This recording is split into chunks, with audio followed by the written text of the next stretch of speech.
¿Qué rollo, banda? Bienvenidos otra vez aquí a Los Tarascos. El día de hoy vamos a hacer una receta bien emblemática de la cocina mexicana. De hecho es una de las más populares, así como a nivel nacional e incluso internacional, que son los chiles en nogada.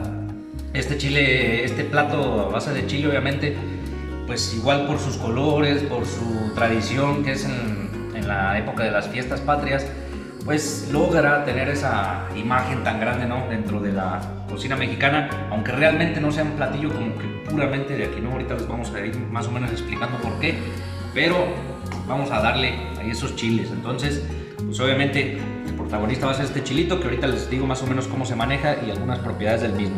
Vamos a empezar haciendo el relleno del chile. El relleno del chile va a ser un picadillo. Los picadillos, pues generalmente le llamamos así a las mezclas que van con carne picada o carne molida.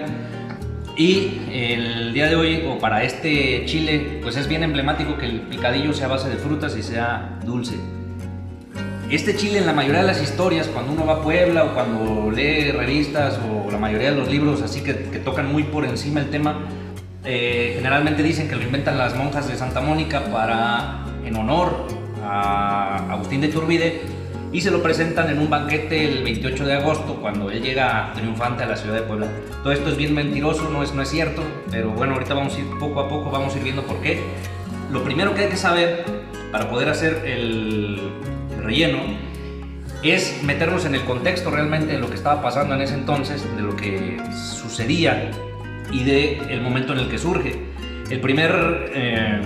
La primera receta que aparece, o la más antigua de la que se tiene conocimiento de este chile, es de 1714 y viene en un recetario como chile en salsa de nuez, chiles rellenos en salsa de nuez. Y peculiar o cosa curiosa es de que es un postre. Está originalmente hecho como un postre y por eso pues todo el relleno son frutas caramelizadas y frutas frescas de la zona, y tiene una salsa base de jerez con nuez. Entonces pues ahí ya cuadra, ¿no? Realmente ya cuadramos el platillo, cómo surge, de dónde viene y por qué es así, porque originalmente es un postre. Entonces, como les digo, vamos aquí a los ingredientes para saber más o menos qué es lo que debemos usar, qué no, y así. Empezamos obviamente con una base de grasa y ponemos siempre bulbos. Como siempre, iniciamos con poquito ajo y cebolla, como ven, un corte así tosquito, taquerón, ahorita lo vamos a ir poniendo, y estamos añadiendo tomate. Esta es la base para poder hacer un picadillo salado. En el caso de que lo quieran hacer únicamente dulce, la base van a ser estas tres cosas, que es lo que en la época existía y en la zona de Puebla. Si nos vamos al contexto, Puebla es la primera ciudad que hacen meramente de españoles.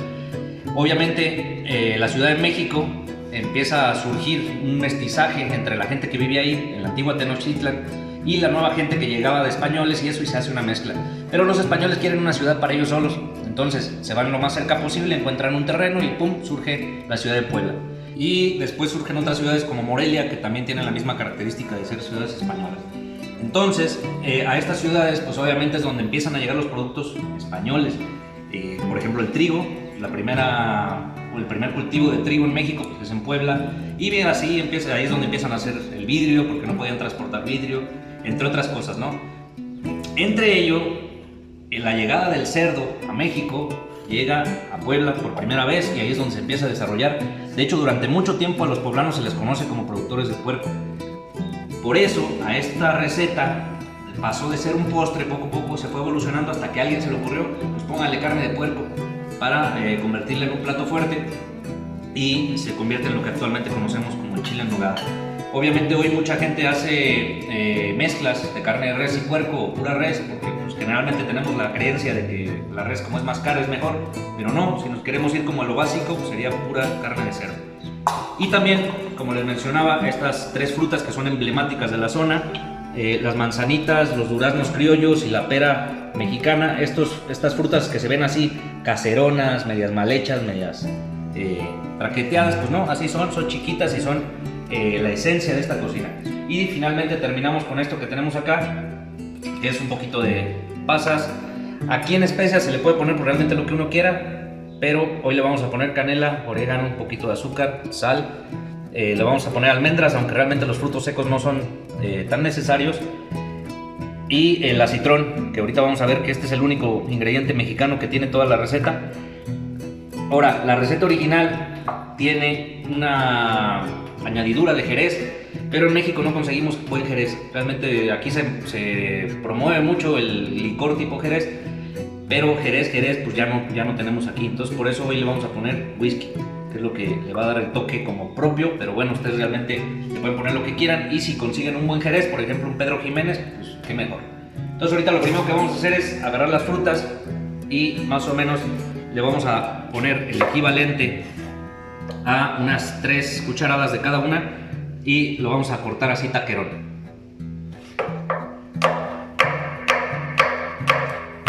Aquí tenemos ya las frutas cortadas. Como pueden ver, el corte es muy tosco, muy irregular, muy así a la brava, porque eso le da un poco de carácter, y además pues bueno, la intención es que la fruta se suavice un poco a la hora de la cocción. Pasámonos allá a la parrilla. Para empezar, aquí con el picadillo vamos a poner un poquito de aceite de canola y le vamos a añadir un poquito también de mantequilla.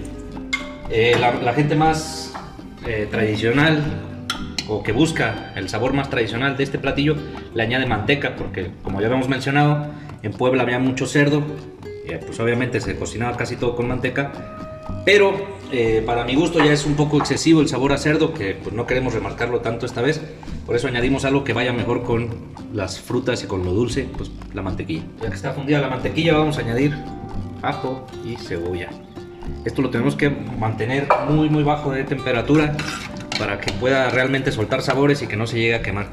Realmente aquí los sabores a tostado pues no nos sirven de mucho, más bien como queremos sacarle el azúcar a los bulbos y que penetre bien y haga una fusión armónica ahí con las frutas. Ahorita mientras se cocina aquí esta cebolla y el ajo, vamos a aprovechar la otra parte de la parrilla para poner los chilitos asar.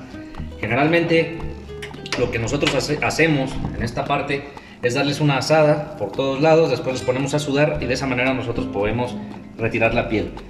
Otra manera de retirar la piel pues sería ponerlos a blanquear, es decir, hacer como hacemos con los tomates, como hacemos con las uvas, con las almendras, para retirar la piel mediante un blanqueado.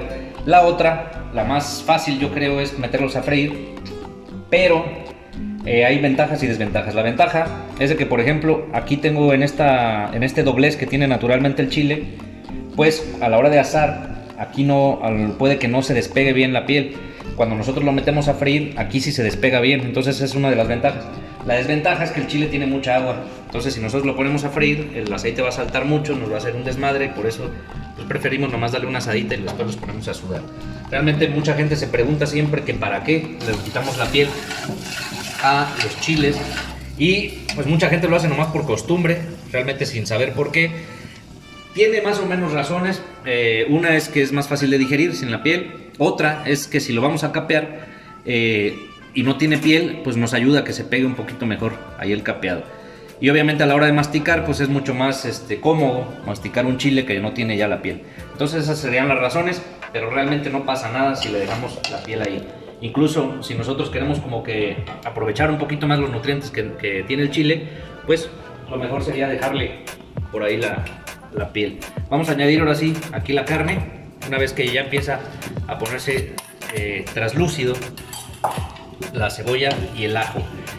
A este término, cuando metemos cebolla y ajo así en grasa hasta que quede así medio transparentoso, aquí en México le llamamos acitronar, porque pues más o menos toma la forma y el color del acitrón. Si se fijan, eso es lo que nosotros relacionamos con acitronar. Y de hecho, como les mencionaba, este producto, el acitrón, es el único meramente mexicano.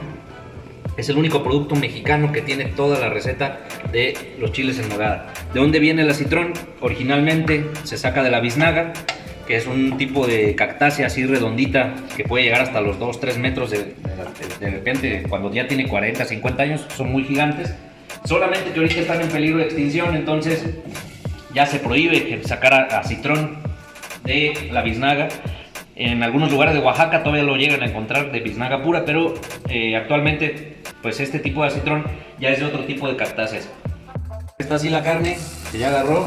Vamos a agregarle aquí un chorrito de whisky, nada más, para que vaya soltando el saborcito.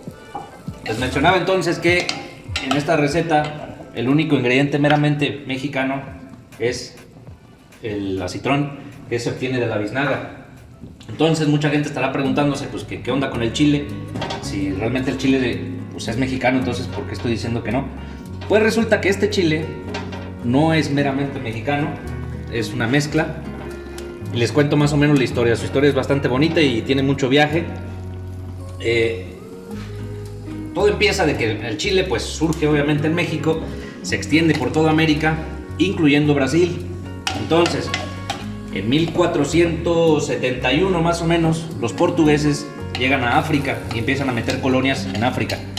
Después, para el año 1500, los portugueses llegan a Brasil y de ahí adoptan un chile brasileño y se lo llevan a sus colonias de África y a Europa, obviamente. Este chile que los portugueses se llevan de Brasil y lo empiezan a meter en África se empieza a desarrollar y se empieza a conocer como el pimiento africano. A los españoles les gusta mucho el pimiento africano, pero ellos lo conocen a partir de los portugueses, pues no desde acá, sino que a partir de Portugal, y ellos lo usan para rellenar cosas. Entonces, en uno de los viajes, los españoles se llevan de México este chile, que se llama chilaca, ¿sí? La palabra acatl en náhuatl significa caña, entonces esto es como un chile caña por la forma que tiene. Entonces los españoles se llevan la chilaca a España y allá alguien los injerta el pimiento africano con la chilaca y ¡pum! Surge este chile. Entonces este chile regresa con los españoles a México y, como les había mencionado, Puebla es una de las ciudades más españolas que hay, y sobre todo en ese entonces ahí empiezan a meter este chile.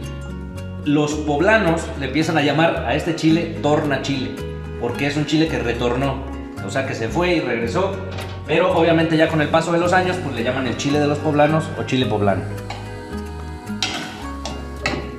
Esto ya está listo, entonces vamos a empezar a ponerle la fruta. Le vamos a meter la manzana, el durazno y la pera. Lo importante aquí es, como les decía, mantenerlo a una temperatura baja para que vaya soltando el flow y se vaya ahí equilibrando todo. Y ahora vamos a agregar el tomate así en cubitos. Este tomate lo pueden hacer con casé o lo pueden simplemente cortar así en cubitos, como ustedes quieran. Ahorita lo vamos a dejar un minutito y ya empezamos a añadir los frutos secos. Entonces ahora sí, ya que se ablandó un poquito el tomate, vamos a añadir almendra. Esta, como ven, está troceada nada más. Le pueden dejar la cáscara o se la pueden quitar como quieran, no pasa nada.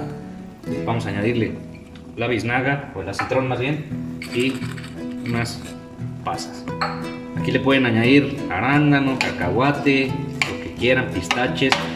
Y en las recetas así como muy puristas casi siempre lleva piñón rosado. Ahorita está muy caro el piñón, pero pues bueno, si alguien lo quiere así como mantener purista, realmente no agarra mucho sabor, entonces se me hace como un gasto innecesario, pero pues si lo quieren hacer, échenle como. Y ahora sí, ya que está todo incorporado, vamos a añadir sal. Ya saben, siempre aquí sal de Colima, sal de grano, sal de mina. Le vamos a añadir un poquito de orégano, más para aromatizar, azúcar para resaltar los dulzores, porque como saben estas frutas son un poquito ácidas, y le vamos a poner una pizquita ahí de canela así en pedacera. Pueden poner canela molida si quieren, pues ya depende de cada quien. Algo que le va también aquí muy bien es el piloncillo rallado. Si alguien le quiere poner, le van bastante bien. Y ya, después de esto lo dejamos cocinar más o menos unos 5 minutitos y ya quedó. Ahora, como podemos ver aquí, los chiles ya está temado. Entonces ahora el proceso natural o el proceso normal que se hace en las casas, que hacen las señoras, es ponerlo en una bolsa y dejarlo sudar tapado durante unos 10 minutitos para que se ablande la piel, ¿sí? Aquí, por ejemplo, las semillas se humedecen y se pegan y luego cuesta trabajo sacarlas. Entonces, algo que se podría hacer es quitarle las semillas desde antes de poner a tatemar, pero la desventaja es de que perderíamos la parte del rabo. Entonces el rabo nos ayuda mucho a estar moviendo y que si usamos una pinza pues no lo vayamos a aplastar. Entonces por esa razón pues le dejamos las semillas. Así ya está terminado esto y lo vamos a apagar. Lo vamos a dejar aquí que se atempere.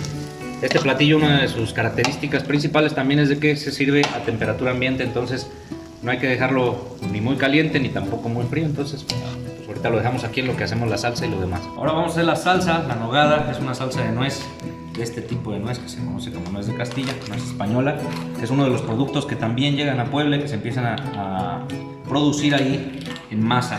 Generalmente este tipo de productos se empiezan a cultivar en las zonas bajas de los volcanes, ahí en la zona de Puebla. Entonces las personas que las cultivaban las llevaban a vender ya a la ciudad, y pues las señoras llegaban y compraban su canastita de nueces, pero pues es complicado de alguna manera o fastidioso estarlas pelando. Entonces lo que hacían era llevar las canastitas a los conventos, y las monjas, como no tenían nada que hacer, mientras estaban rezando el rosario se ponían a pelar nueces. Entonces una nuez ya pelada se las vendían como nueces rezadas. Entonces esas nueces rezadas se supone que ya estaban benditas para poderlas utilizar para este tipo de elaboraciones. Ahora, mucha gente lo que hace es usar cascanueces, o se las pone así y las quiere tronar, o luego batallan mucho con martillos o algo. Pero bueno, hay una forma más fácil, que es simplemente utilizando esta especie de hendidura. Tomamos una cuchara o un cuchillo que no tenga punta para no lastimarnos y lo introducimos aquí. Ya tenemos abierta la nuez. De esta manera pues es mucho más fácil sacarlas, ¿no? Ahora, este tipo de platillos como los chiles en nogada se elaboran en la época entre agosto y septiembre, que es cuando hay nueces, que es cuando hay manzana panochera, cuando hay pera, cuando hay todo esto, ¿no? Por eso se recomienda que este tipo de nuez esté lo más fresca posible, o sea, que sea de la temporada. Pero de todos modos, para facilitar un poquito más la molienda, pues lo dejamos remojando en un poquito de leche durante toda la noche o durante unas 6-7 horas, y que eso nos va a facilitar mucho el molido para hacer la salsa. Entonces, para hacer esto tenemos aquí 100 gramitos de nuez con un poquito de leche allá a tapar, y esto lo vamos a poner a licuar con almendra. Entonces vamos allá, 50 gramos de almendra. Tenemos aquí ya la nuez con un poquito nada más de la leche. Vamos a poner la almendra y le vamos a añadir el whisky, que ustedes, como ya saben, en este caso le pueden poner jerez. Aquí le pueden poner toda la leche o irle tanteando. Yo les recomiendo más bien irle tanteando ya a partir de la textura que busquen. Entonces vamos a licuar primero esto.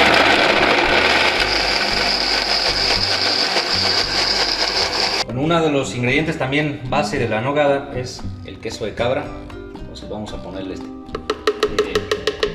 en estas épocas de conflictos, de que empiezan a llegar las vacas, empiezan a llegar las ovejas, las cabras y animales que se dedican, o más bien que se utilizan para la producción de leches y quesos, pues era más fácil para las personas en su casa tener cabras que tener vaca. Entonces por eso en México se empieza a producir mucho queso de cabra, sobre todo en estas zonas, y es parte fundamental aquí. También le vamos a añadir un poquito de azúcar y sal.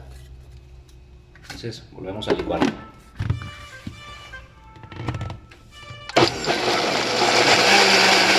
Y ahí está la textura de la nogada. Como ven, está espesa, que se note, que se sienta la nuez.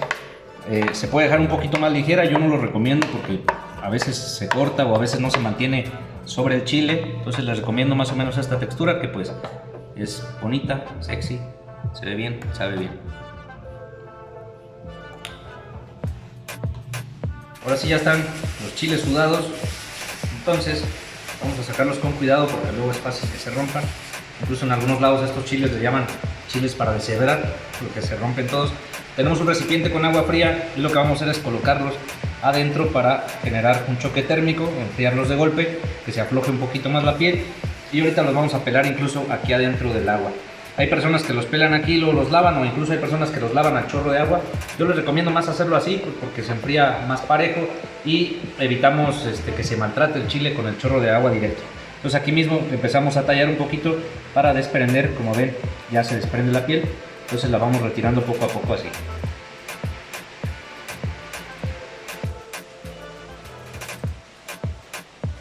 Ahora sí ya tenemos los chiles ya pelados y los vamos a abrir hacia la mitad para poderlos rellenar, procurando dejar aquí la parte del tallito pues, por parte estética y para tomarlos. Entonces tenemos ya el relleno atemperado, ya no está caliente, y vamos a colocar en medio, retacadón.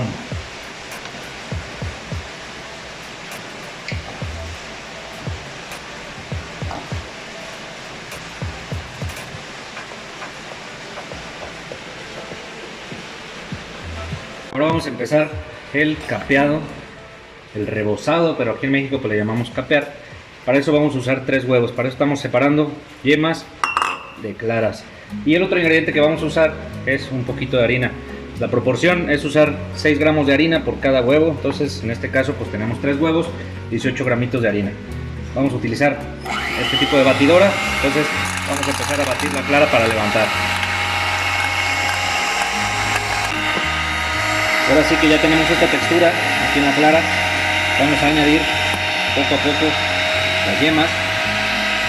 Hay mucha gente que dice que la yema ya se agrega nomás envolvente, yo le voy a dar una batidita, cada no le pasa nada. Echamos las yemas y después vamos a añadir también los 18 gramos de harina.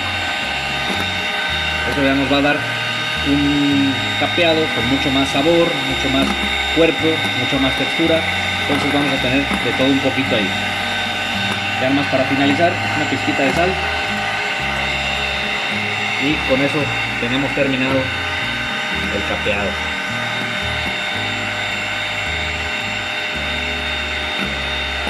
Ahí estuvo, compa.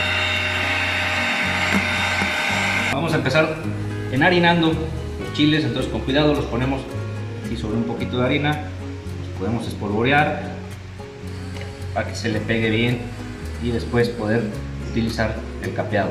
Aquí mucha gente va a decir que los chiles no se capean o que sí se capean. Ese es una gran debate, una gran disyuntiva que existe desde siempre, si los chiles en nogada se capean o no.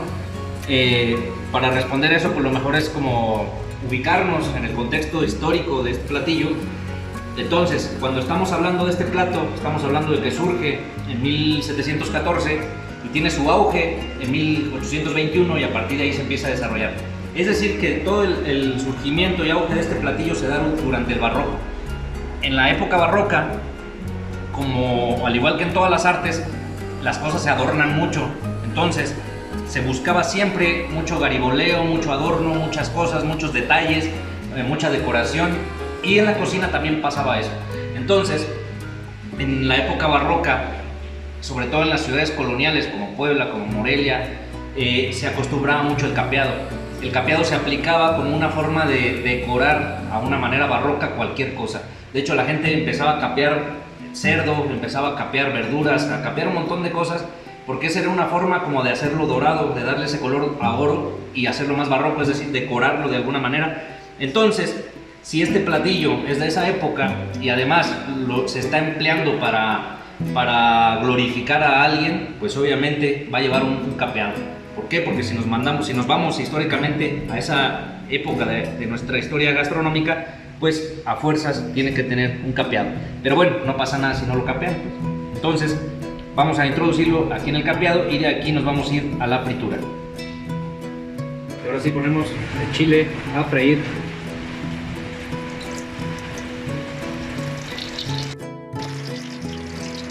Ahí va quedando ahora sí el chilito. Ya estamos a punto de sacarlo y ahora sí vamos a montar. Aquí tenemos ahora sí el chile ya capeado, entonces vamos a montar. Aquí está la nogada, salsa de nuez, entonces esto generalmente va encima sin cubrir totalmente el chile, sino nomás como una parte. Entonces ahora sí que eso ya pues depende de como cada quien la presentación que le quiera dar, pero lo que sí hay que tomar en cuenta es que la nogada sea suficiente para alcanzarse a comer con cada bocado del chile, es decir, pues no hay que ponerle ni tan poquito ni tampoco de manera excesiva, ¿sí? Así pues sería el plato original como de los chiles en salsa de nuez, pero resulta que donde se confunde mucho con la parte de la historia que nos cuentan, la leyenda generalmente dice que un 28 de agosto de 1821 le hacen una comida a Agustín de Iturbide en Puebla, donde lo reciben como el ganador de la independencia y le inventan las monjitas del convento de Santa Mónica, le inventan el platillo de los chiles en nogada que llevaba los colores de la bandera trigarante. La historia está un poco distorsionada, o más bien un mucho, porque como ya habíamos mencionado, este platillo pues tiene su origen casi un siglo antes, 1714, como un postre. Entonces, en 1821, cuando se termina la independencia, como ya habíamos mencionado, Puebla era una ciudad muy española. Entonces, corren a los españoles de todos lados y los últimos que se quedan en México están en Puebla. Entonces a Iturbide lo mandan como un soldado más, o sea, él ni siquiera era como el jefe, era un soldado que lo mandan a terminar de correr a los españoles que quedaban. Iturbide llega liderando un ejército y llega y les dice a los españoles, ¿saben qué? Váyanse, ya no los queremos ver aquí. Los españoles dicen, no podemos con tu ejército, nos vamos, se van de Puebla.